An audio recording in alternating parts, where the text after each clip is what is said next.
Mtazamaji, karibu sana na asante sana kwa kutuazima muda wako. Jina langu ni Zubeida Kananu, mkalimani wa ishara ni Pretty Janet.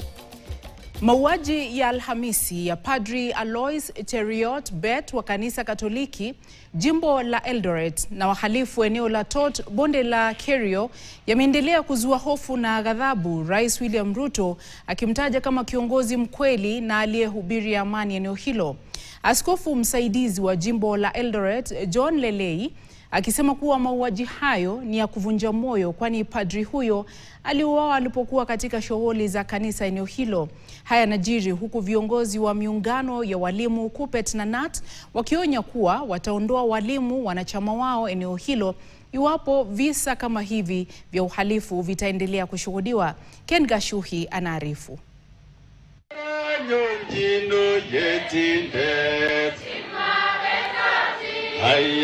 Rais William Ruto aliongoza taifa katika kuomboleza kifo cha Padri Alois Cheruiyot Bet wa kanisa Katoliki parokia ya Mtakatifu Mathias Tot, kaunti ya Elgeyo Marakwet iliyo chini ya jimbo la Eldoret, ambaye aliuawa kwa kupigwa risasi na wahalifu Alhamisi. Kupitia mitandao ya X na Facebook, Rais Ruto alimtaja padri huyo kama kiongozi mkweli katika mahubiri yake na aliyekuwa mstari wa mbele kueneza injili ya amani, Ruto akitoa hakikisho wahusika watatiwa mbaroni. Kwa upande wake, askofu msaidizi wa jimbo la Eldoret John Lelei ametaja mauaji hayo kama ya kuvunja moyo, kwani Padri Bet alikuwa tu amekamilisha maombi ya jumuiya. Hatujui kwa nini pia aliwao kwa nini.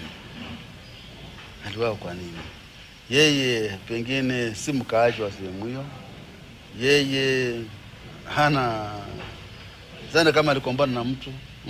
Kazi yake ni kuhubiri, kwa tembelea watu. Sasa kifo cha nini? Lakini tumempoteza.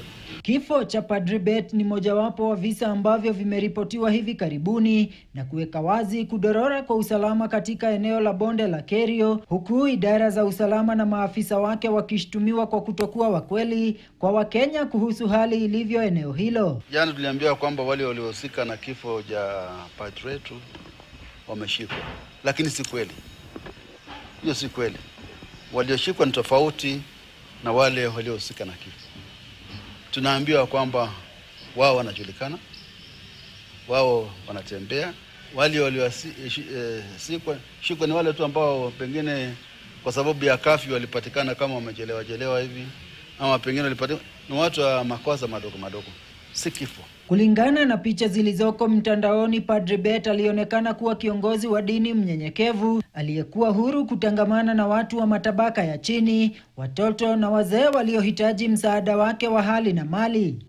Mzigo wa utovu wa usalama katika bonde la Kerio ukimulika Waziri Kipchumba Murkomen, ambaye kabla ya kuteuliwa kwake kama waziri wa usalama alionekana kukashifu jinsi serikali iliangazia swala la usalama eneo hilo. Sasa miungano ya walimu ya KUPPET na KNUT ikiwataka walimu walio maeneo hatari kuweka usalama wao kwanza. Tumekuja kutangaza kufungwa kwa shule yote katika eneo ya Kerio Valley mpaka serikali watoe silaha haramu katika mikononi wa raia. Kuna askari 3 waliuawa juzi ambao hawatoki sehemu hiyo. Jana padri amefuata. Ken Gashuhi, KTN. Tunatoa pole kwa wote waliofikwa na msiba. Mwanaharakati wa Uganda Agatha